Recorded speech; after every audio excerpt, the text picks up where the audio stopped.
बिस्मिल्लाहिर्रहमानिर्रहीम। अस्सलाम वालेकुम स्टूडेंट्स। बेटा आज हम चैप्टर नंबर 8 स्टार्ट करेंगे। चैप्टर नंबर 8 हमारा एक इम्पोर्टेंट चैप्टर है, गेटिंग स्टार्ट विद सी। इस चैप्टर में हम सी लैंग्वेज, उसका compiler turbo C plus plus, उसके कंपाइलर को चलाने के स्टेप्स और उससे रिलेटेड कुछ छोटी टर्मिनोलॉजी सिंटैक्स को डिस्कस करेंगे। तो इम्पोर्टेंट चैप्टर है हमारा with respect to paper point of view. इसमें से शॉर्ट, लॉन्ग, एमसीक्यूज आता है, तो इसको ध्यान से हमने समझना है, साथ साथ इसको प्रिपेयर करना है। नेक्स्ट जो सारे चैप्टर हैं एक दूसरे से लिंक है और ये चैप्टर एक बेस है, समझे। चैप्टर 8 एंड 9 बेस है हमारे 10, 11, 12 चैप्टर की। तो सबसे पहले तो कंप्यूटर प्रोग्राम को डिस्कस करते हैं।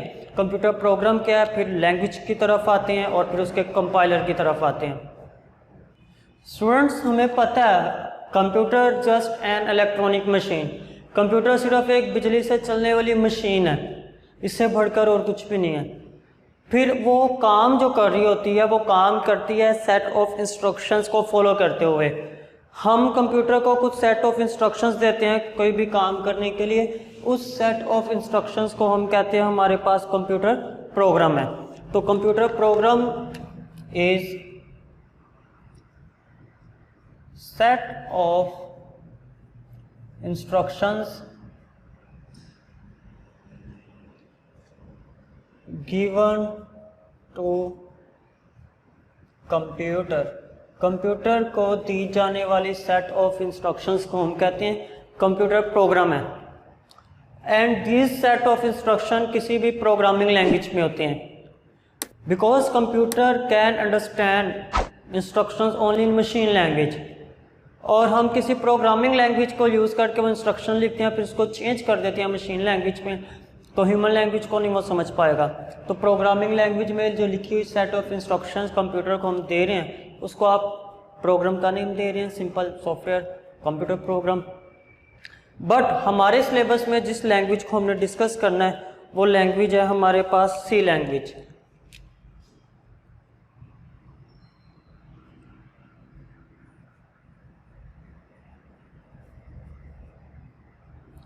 सी लैंग्वेज के बारे में जानते हैं, history of C. C language को स्टूडेंट्स 1972 में डेनिस रिची ने डेवलप किया इन बेल लैब में अपने फेलोज के साथ मिलकर। तो सी लैंग्वेज वाज डेवलप और introduced in 1972 by Dennis Ritchie at AT lab. तो AT and T Bell lab के अंदर, AT and T Bell lab में 1972 में डेवलप की गई by Dennis Ritchie. C language को सी लैंग्वेज इसलिए कहा जाता है, सी लैंग्वेज से पहले एक लैंग्वेज थी B language, and B language को 1969 टू 70 में डेवलप किया गया। That language known as B language, और ये बी लैंग्वेज बेस थी सी लैंग्वेज की, जिसको के थॉमसन ने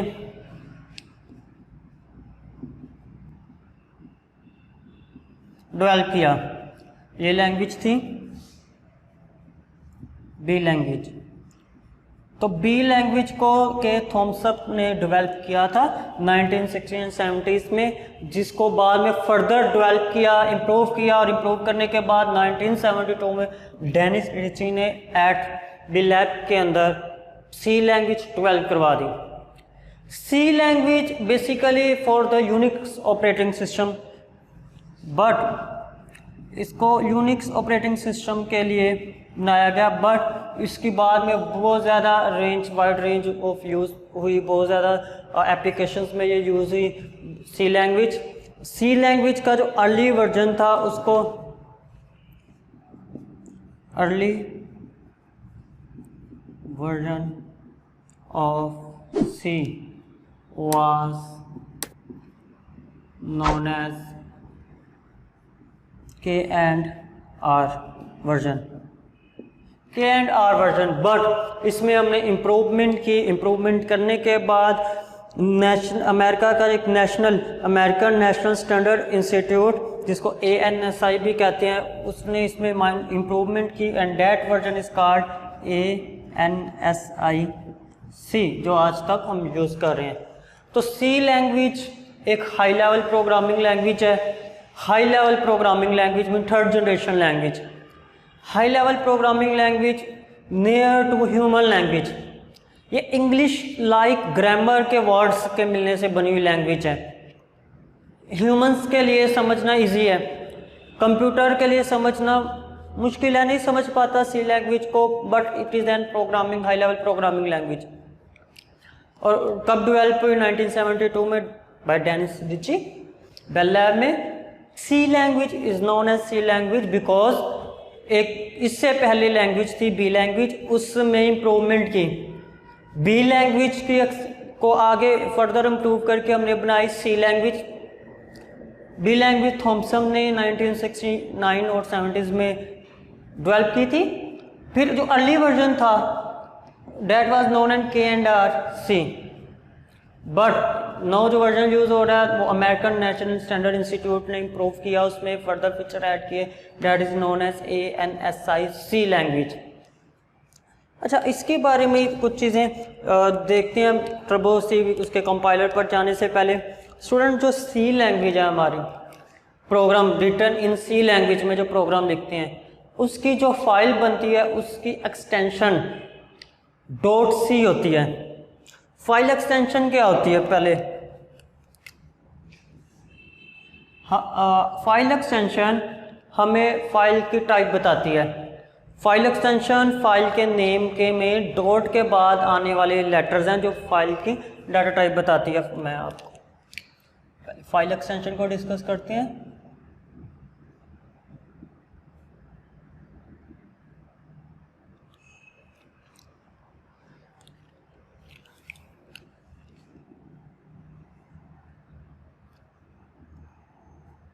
ending letters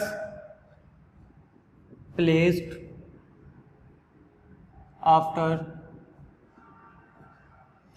dot in file name. File के नाम में फाइल के नाम के बाद जो डॉट के बाद लेटर्स आते हैं उनको हम कहते हैं ये उस फाइल की एक्सटेंशन है। तो फाइल एक्सटेंशन, ठीक है। जो सी लैंग्वेज है, सी लैंग्वेज की जो एक्सटेंशन होती है वो होती है डॉट सी। फॉर एग्जांपल मैंने फाइल का नाम रखा माई, तो my dot C. Dot C represent कर रही है ये जो हमारे पास फाइल है, it is an C language. C language की फाइल है। तो आप प्लस हमारे पास C plus plus, C language की एक एक्सटेंशन है। सी लैंग्वेज का प्रोग्राम हम लिखते हैं, हमारा सिलेबस सी लैंग्वेज तक है, बट सी लैंग्वेज में फर्दर हमने इम्प्रूवमेंट किया और सी प्लस प्लस। तो C plus plus is an extension of C language.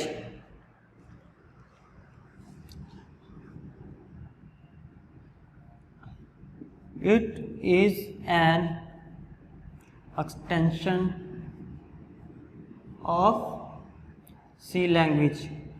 Mean के सी लैंग्वेज में हमने ज़्यादा फीचर ऐड किए, उसको इम्प्रूव किया, ज़्यादा अच्छी बना दी, ज़्यादा फीचर्स करैक्टरिस्टिक्स। तो सी से हमने कहा ये सी प्लस प्लस है। तो जो सी प्लस प्लस फाइल है उसकी जो एक्सटेंशन है that is dot C P P. तो सी लैंग्वेज की extension dot C, C plus plus की extension dot C P P. तो ये आपने दोनों एक्सटेंशंस याद रखनी है एमसीक्यूज में, आपको एमसीक्यूज आ जाता है। इनमें से सी लैंग्वेज की एक्सटेंशन क्या है एंड सी प्लस प्लस की एक्सटेंशन क्या है। And C plus plus also high level programming language but it is an extension of C language. और इसके एक्सटेंशन और इसके एक्सटेंशन में फ़र्क किया जाता है। बट इम्पोर्टेंट चीज़, हम एक चीज़ जानते हैं, computer can understand instruction written only in machine language. लिख देता हूँ, computer can understand only instructions written in machine language। सिर्फ और सिर्फ वो इंस्ट्रक्शंस कंप्यूटर रीड कर सकता है, अंडरस्टैंड कर सकता है जो मशीन लैंग्वेज में लिखी गई हैं। Because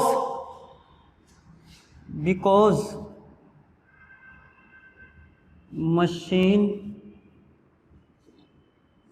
language is the native language of computer। ये कंप्यूटर की नेटिव लैंग्वेज है। Because it is N native language of the computer, computer can only understand machine language instructions. Machine language instructions के अलावा उसको कुछ समझ नहीं आता, कोई इंस्ट्रक्शन समझ नहीं आ रही होती। बट एक तरफ तो हम कह रहे हैं कंप्यूटर सिर्फ मशीन लैंग्वेज में लिखे गए इंस्ट्रक्शंस को समझता है, दूसरी जानिब हम कह रहे हैं कंप्यूटर प्रोग्राम हम सी लैंग्वेज में लिखते हैं और बहुत सी हाई लेवल प्रोग्रामिंग लैंग्वेज हैं। तो क्या फ़ायदा प्रोग्राम लिखने का? आप सी लैंग्वेज में प्रोग्राम लिखते हैं अपनी सहूलत के लिए, इंसान के लिए ईजी है लिखना, आप आसानी से लिख लेते हैं, बहुत सी और करैक्टरिस्टिक्स हैं इसकी। बट फ़ायदा क्या? जितना मर्जी इजी है हमारे लिए, इंसान के लिए, जब वो कंप्यूटर ही अंडरस्टैंड नहीं कर पाएगा इस लैंग्वेज में लिखे गए प्रोग्राम को। Computer can't understand instructions written in C language. तो कंप्यूटर को हाई लेवल प्रोग्रामिंग लैंग्वेज में लिखे गए इंस्ट्रक्शंस समझ नहीं आते, उसके लिए यूजलेस है। फिर हम क्या करते हैं?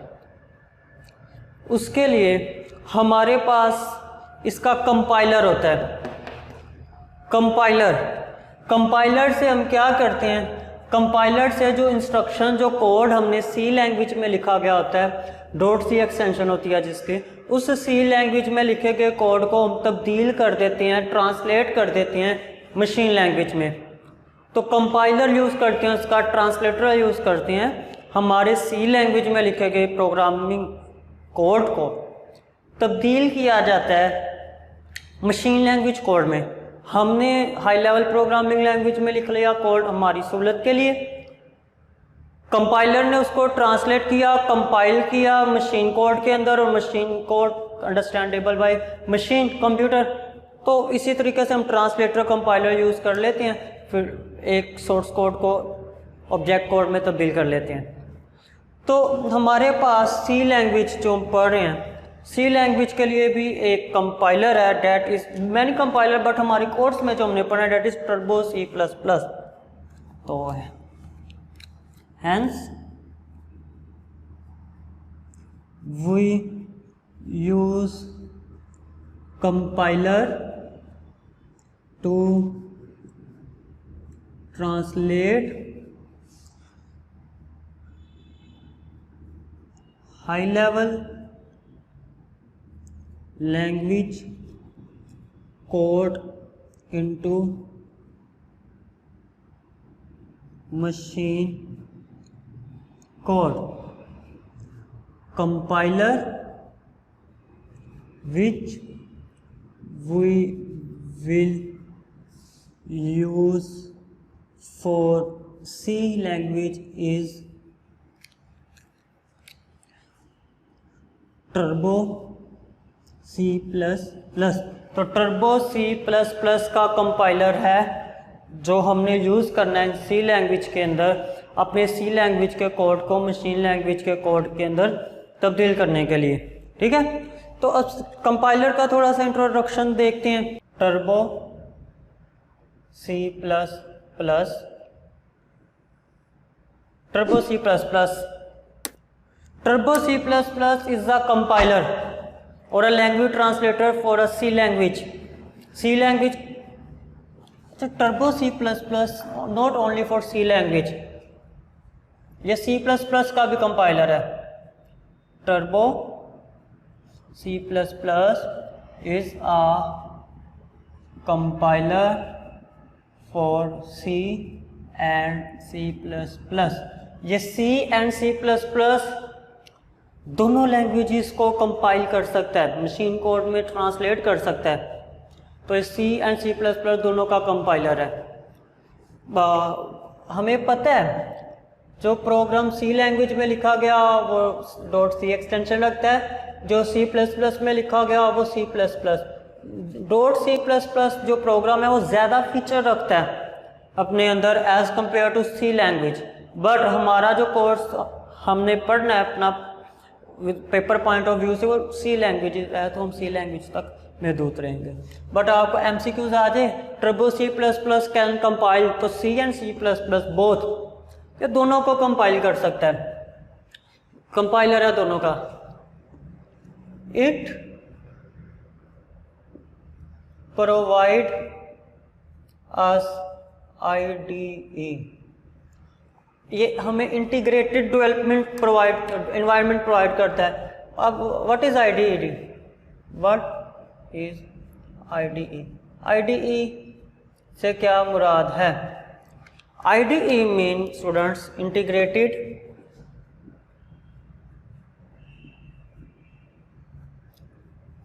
Development environment. IDE stand for integrated development environment mean जो हमें टर्बो C++ है, टर्बो C++ एक ऐसा कंपाइलर है जो हमें प्रोग्राम लिखने के लिए, प्रोग्राम चलाने के लिए, प्रोग्राम कंपाइल करने के लिए एक ऐसा इन्वायरमेंट प्रोवाइड करता है जो मेन्यू ड्रिवन होता है, मेन्यू वाला होता है। चलाना इजी है, हर काम करने के लिए मेन्यू के ऊपर एक ऑप्शन मौजूद है, आपने सिर्फ वहां से सिलेक्ट करना है, वो काम हो जाएगा। It provide us menu driven environment, ये हमें एक मेन्यू ड्रिवन एनवायरनमेंट प्रोवाइड करता है। We can write, edit, save, compile and run